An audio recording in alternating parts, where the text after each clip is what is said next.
उनके बचपन के बारे में बहुत कुछ कहा गया है। उनके बारे में अनगिनत गीत लिखे गए हैं।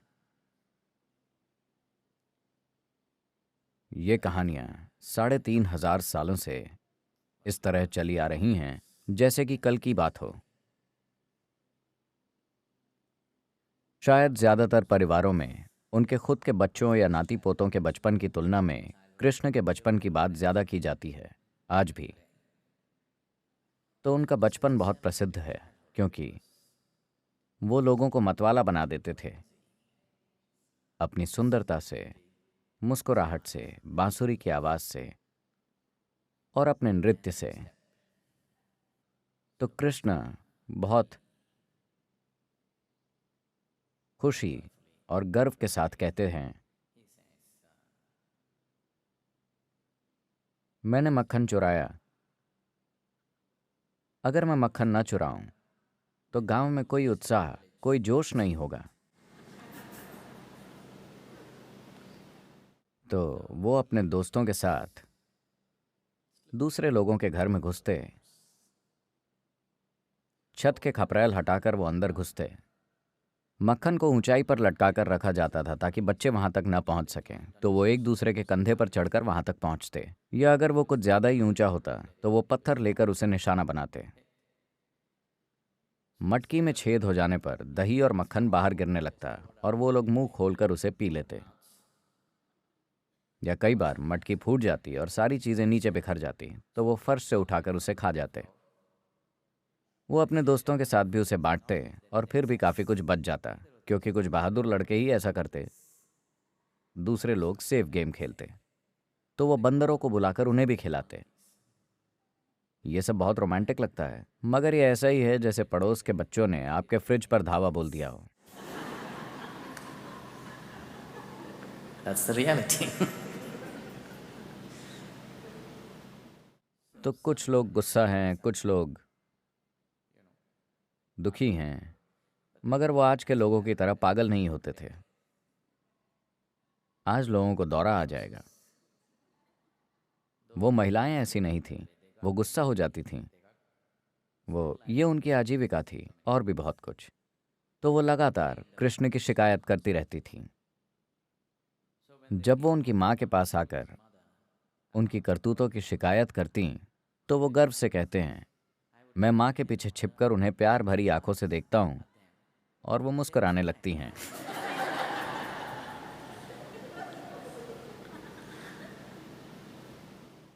गुस्सा होने पर भी ये गोपियां इतनी अच्छी होती थीं कि आपको सिर्फ उन्हें प्यार से देखना होता था और वो शांत हो जाती थीं।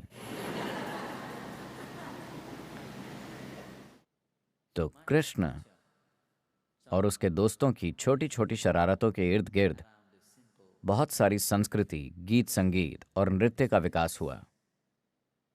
उनके जीवन के दूसरे पहलू भी थे, मगर एक बुनियादी चीज ये थी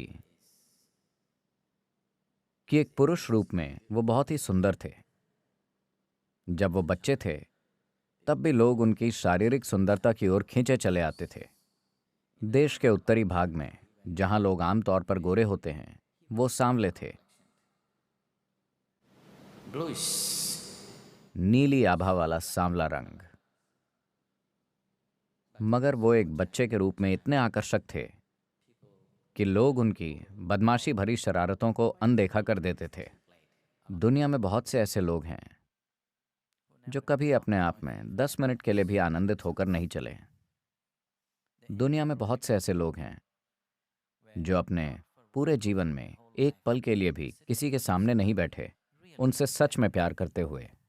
उनका पूरा जीवन बीत जाता है इन चीजों के साथ एक पल भी बिताए बिना। ऐसे लोगों के लिए गोकुल में कोई जगह नहीं है।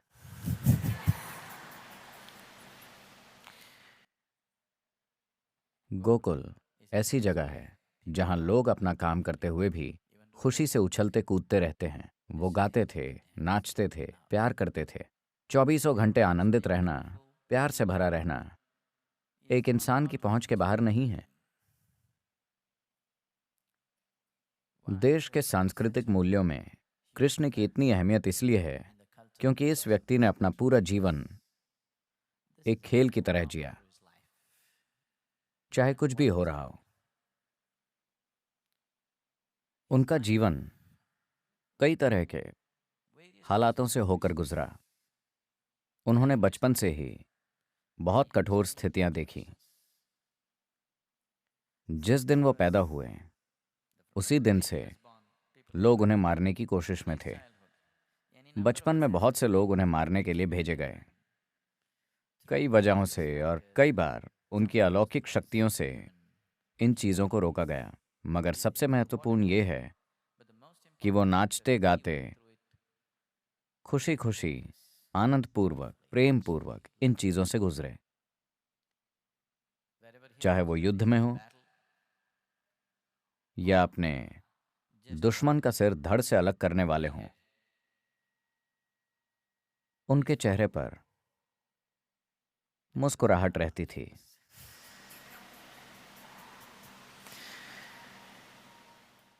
चाहे वो एक प्यार भरे या खुशनुमा माहौल में हो या भयानक स्थितियों में, जरूरत पड़ने पर वो कठोर हो जाते थे। मगर उस जरूरत के खत्म होते ही वो हर तरह की मुश्किल स्थितियों में भी मुस्कुराते हुए उससे गुजरते थे। Unfortunately, people would like to see this as a divine quality. दुर्भाग्य से लोग इसे किसी दिव्य गुण की तरह समझते हैं। मुस्कुराना एक मानवीय गुण है, ये कोई दिव्य गुण नहीं है। जिन इंसानों ने इसे खो दिया है, उन्होंने अपनी खुशी को स्वर्ग भेज दिया है। उन्होंने अपनी खुशी को स्वर्ग भेज दिया है। सिर्फ वहीं वो संभव है। तो एक बच्चे के रूप में उन्होंने अपने बहुत से गुण दिखाए। जब वो सिर्फ 3 महीने के नवजात शिशु थे, पूर्णिमा का उत्सव आया। इन कृषि संस्कृतियों में पूर्णिमा हमेशा से एक उत्सव की तरह मनाया जाता था। वैसे तो हर दिन एक उत्सव था, पूर्णिमा और भी अच्छा बहाना था। तो पूर्णिमा के उत्सव के लिए दोपहर में ही लोग नदी के किनारे चले जाते थे। सारे परिवार इकट्ठा होते थे और खाना पकाते थे। शाम को खाने के बाद नाचना गाना वगैरह होता था। सभी स्त्रियां खाना पकाने में व्यस्त होती थीं, तो बच्चों को इधर उधर किसी के साथ छोड़ दिया जाता था। ये 3 महीने का शिशु था। धूप होने के कारण माँ यशोदा ने कृष्ण को एक खड़ी बैलगाड़ी के नीचे सुला दिया ताकि उन्हें छाया मिले। कुछ देर वो सोते रहे, फिर जाग गए। अब तक वो अपने पैरों पर खड़े होने और नाचने के लायक नहीं हुए थे, मगर वो भी वहीं होना चाहते थे। उन्होंने देखा कि कोई ध्यान नहीं दे रहा है। उन्होंने गाड़ी के पहिए पर लात मारी और पूरी गाड़ी गिरकर टूट गई। ये उनकी अलौकिक शक्तियों का पहला प्रदर्शन था, जो वो ज़रूरत पड़ने पर दिखाते थे। वरना वो एक आम इंसान की तरह जीवन जीते थे और इंसानी संघर्षों और तकलीफ़ों से गुजरते थे। मगर कभी कभी वो कुछ खास गुण दिखाते थे जो इंसानी क्षमताओं से परे थे। तो गाड़ी के टूटने पर हर कोई हक्का बक्का रह गया। उन्हें लगा कि बच्चा उसके नीचे कुचल गया होगा, मगर बच्चे को कुछ नहीं हुआ था। कुछ लड़कों ने वो दृश्य देखा था। उन्होंने बताया, उसने गाड़ी पर लात मारी, इसीलिए वो टूट गई। किसी को विश्वास नहीं हुआ। क्या बकवास है, 3 महीने का बच्चा क्या गाड़ी को लात मार सकता है? तो सभी बड़ों ने कहा कि ये बच्चे लंबी चौड़ी कल्पनाएं कर रहे हैं। जब वो थोड़े से बड़े, 5-6 साल के हुए, तो वो अधिक ऑर्गेनाइज्ड हो गए। जब उनकी कोशिशें अधिक सुनियोजित होने लगीं, तो जिन लोगों का मक्खन चोरी हो रहा था वो और परेशान होने लगे। तो उनकी माँ के पास और ज़्यादा शिकायतें पहुंचने लगीं। लगातार लोग आकर शिकायत करते थे कि अपने लड़के को घर पर रखिए, हमारा फ्रिज।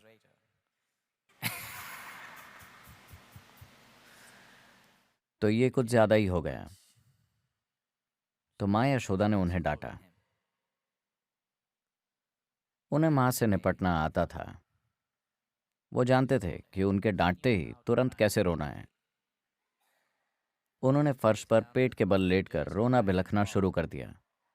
और इंतज़ार करने लगे कि वो कब आकर चुप कराती हैं। वो ये भी कहते हैं कि